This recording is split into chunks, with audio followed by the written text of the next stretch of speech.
So, good morning, everyone. Good morning. Good morning. The previous topic which I taught you, that is related to market activities and non-market activities, or economic activities and non-economic activities.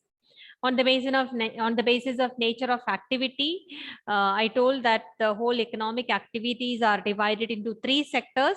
What are those three sectors?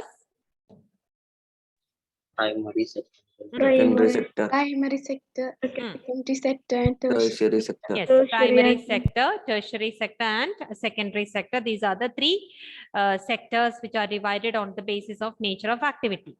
Then I told you market activities and non-market activities. Amaljit, can you tell what do you mean by non-market activities? Amaljit, do you know what it is? Yeah, You were not there in the class, previous class? ma'am, I think I was absent. Okay. Isha, can you tell what do you mean by non-market activities?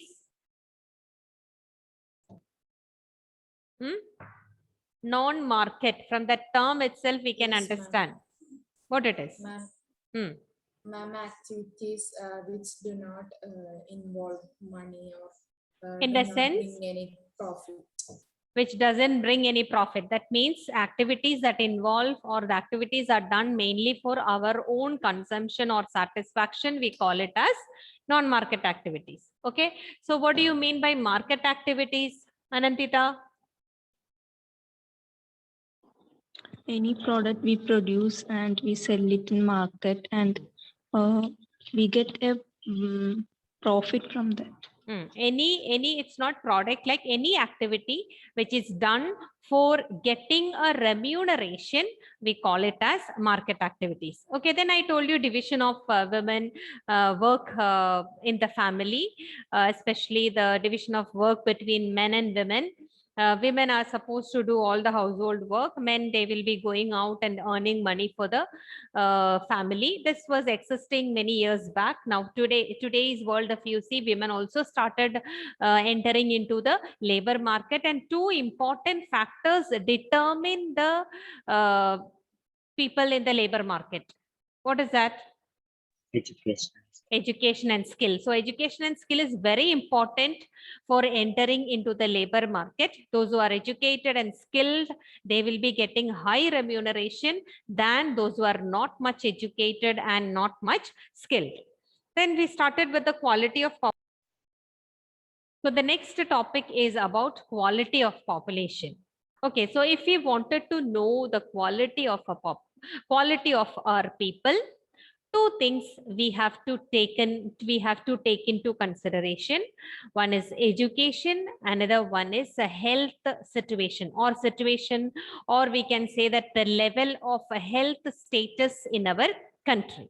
Okay, so if people are educated, if people are healthy, we can say that they are assets for our country. If the people are not healthy, if the people are not educated, they will not be able to take care of themselves. So we say that they are a liability for our country. Okay, so two important things we can say. And whenever to see the literacy, or whenever to see the educational level, we see the literacy of the people, whether they are skilled or not, or to know about the health situation, we will see the life expectancy. Or life expectancy. Have you heard about life expectancy? Yes, ma'am. Yes, What is ma'am. that life expectancy now? An expectation of a person's life.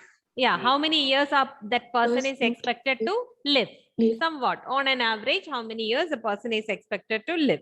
So like that, we see the life expectancy and say that, okay, the people of this country are healthy or not.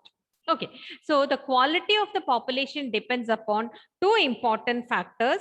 Which are they? Which are they? Health And literacy. Okay, so healthy people, literate population, they are an asset for our country. Okay, now there are some important points related to the education of our country, or educational status of our country. So these are the important points related to quality of population. Quality of population depends upon the first one, literacy rate. Second one, health of a person. How do we check health of a person of a particular country? Mainly by seeing the life expectancy. And the third one, skill formation or the training what the people acquire in a particular country.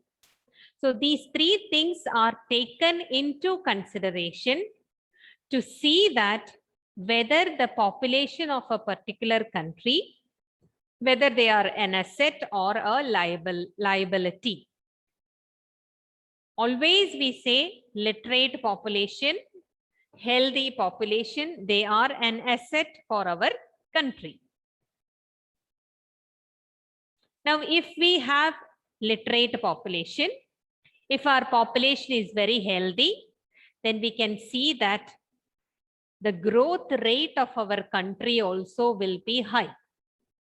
So the quality of the population depends on the education, literacy, skill formation. So the quality of population is the one which decides the growth rate of our country. If the population is very much highly qualified, that shows that the country's growth rate will be high. So if the people are more educated, if the people are more healthy, or if the people are skilled, then we can say that the growth rate of that particular country will be high. So quality of the population decides the growth rate of the country.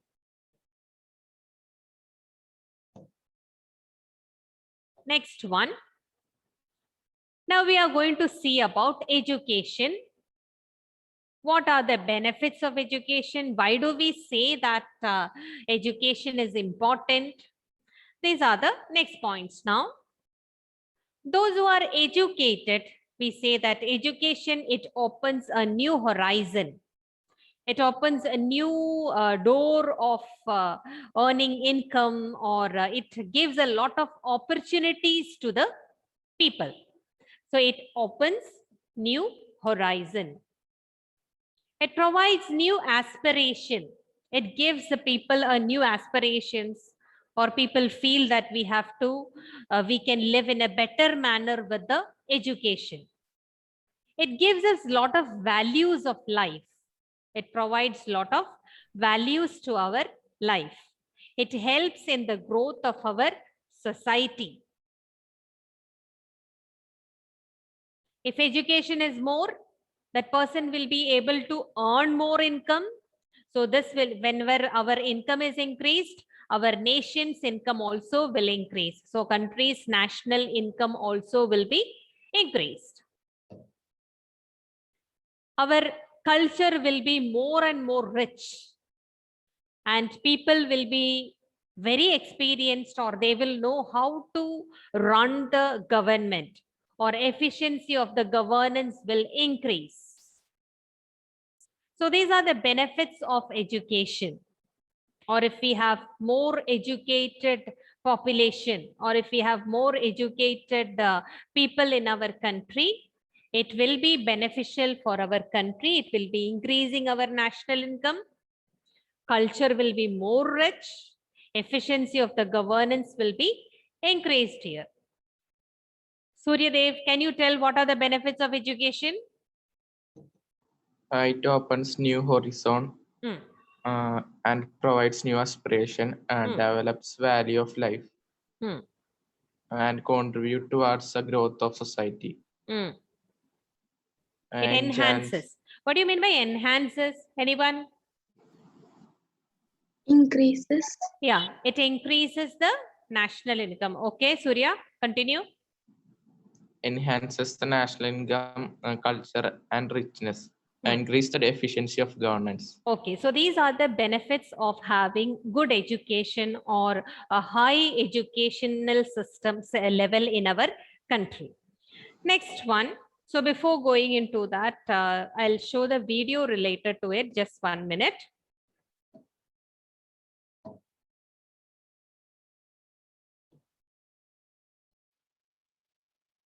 So what are the steps taken by the government for improving education in our country? That is what next small topic related to it. Okay. So here related to education, I told that education is very much important. And these are the benefits of education. And what all provisions are provided by the government to improve education. The first thing, if you see, that is universal access for education. Universal access for education in the sense, everyone should be able to get education. Okay. And retention and quality in elementary education. Those whoever is joining for education or joining the schools, they should retain there and they should learn, they should get educated, or they should be educated. Okay. And especially what the government is giving importance, a special emphasis on the girls' education. Okay. So that is the first thing. Second one, establishment of schools like pace setting schools like Navodaya Vidyalaya. Have you heard about Navodaya Vidyalaya? What is the speciality of Navodaya Vidyalaya? Do you know about it? No. So here, the Navodaya schools, Navodaya Vidyalaya is set up in almost all the district that we can see. Another one, vocational streams have been developed, especially for starting for some sort of self-employment or some sort of training is given to the children to start or to enter easily into the job market. Some vocational streams are given. So people will be knowing some sort of, or we can say that students will be given training in some sort of skills, or skills will be developed so that they can easily enter in the job market. So some sort of vocational training is given to the students related to the topics or related to their subjects. So this is another one step taken by the government for improving education in our country. Next one is related to the expenditure on education. Okay, now here you can see some differences with your textbook. The year what is given in your textbook, that is different. So you can change. This is according to the new book. I think page number 21, you can take that. Now here it is given the plan outlay on education, how much we are spending on education. Okay, so somewhat in 19 or when we started with the first plan, 1950-51, when we started the planning, or after just after getting independence, you can see that the government spent somewhat rupees 151 crore for education. But now if you see that expenditure has increased, now it is increased to 99,300 crore. Okay, so such a good increase you can see in the expenditure on education. Another one important point is that expenditure on education as a percent of GDP. Okay, what is GDP? Do you know what is GDP? No one. Okay, gross domestic product. You might have heard about gross domestic product. In the sense, you know, we have three sectors, right? What are those three sectors?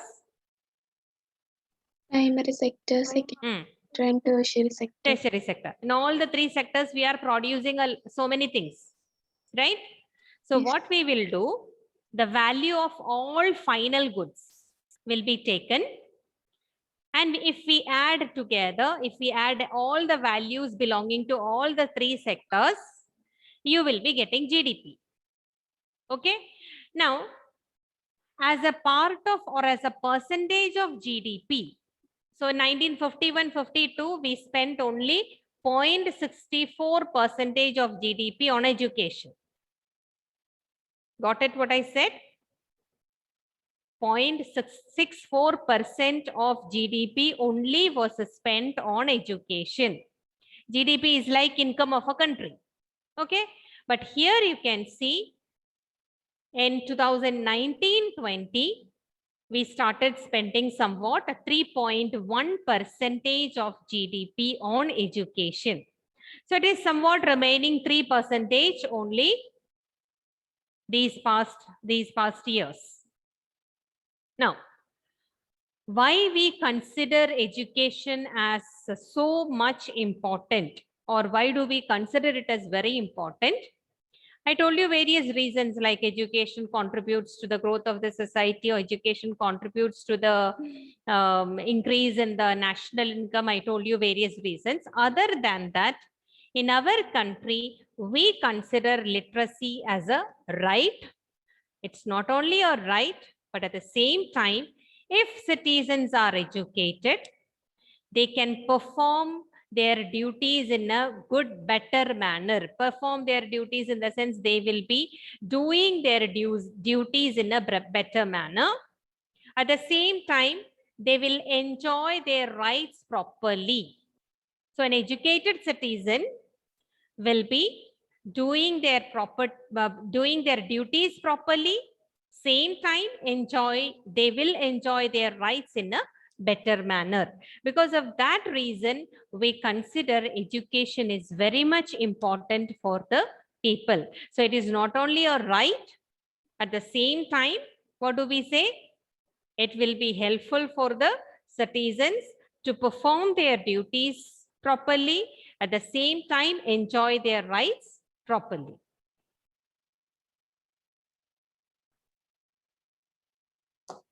Next one. Now we are going to see about the literacy rate. What is the situation of education in our country? Here also you can see some changes from your textbook. It was just 1 minute.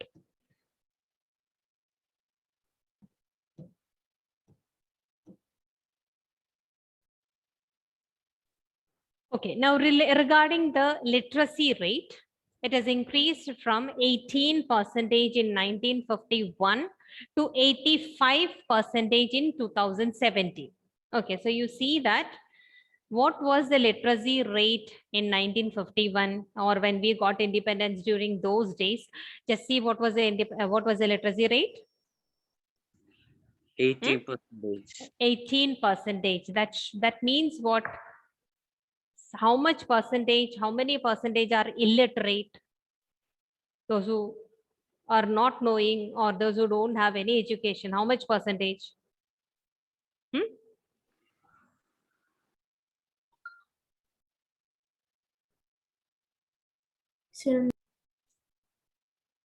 72%, right? It's 20%.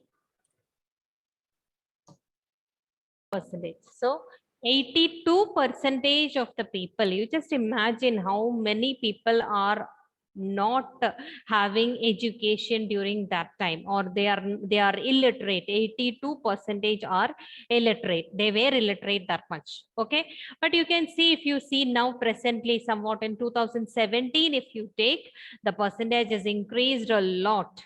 Okay, it has increased to 85%. That shows a very good improvement in the literacy rate. At the same time, we are comparing now the literacy among males and females. Even it is rural area or even it is urban area, males are having more education than females.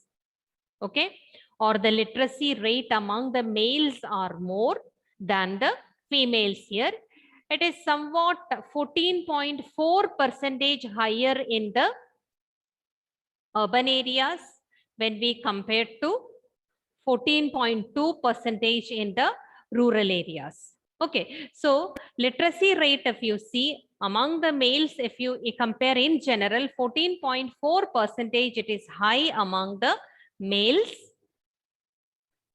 And in urban areas, if you compare, 14.2% high among males compared to rural areas. In the sense, rural areas also, if you see, literacy rate among the males, it is high.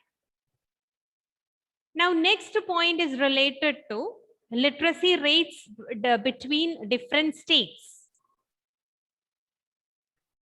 Some states are more literate, some states are not much literate. For example, 96.2% are literate in Kerala, but as we go to Bihar, there the literacy rate is very low. It is only somewhat 71% or 70.9%. Then regarding primary school system, it has increased a lot. You know, primary school, what it is. So that has expanded to over 8.41 lakh primary schools we have in 2015-2016. So there is a very great improvement in the number of schools.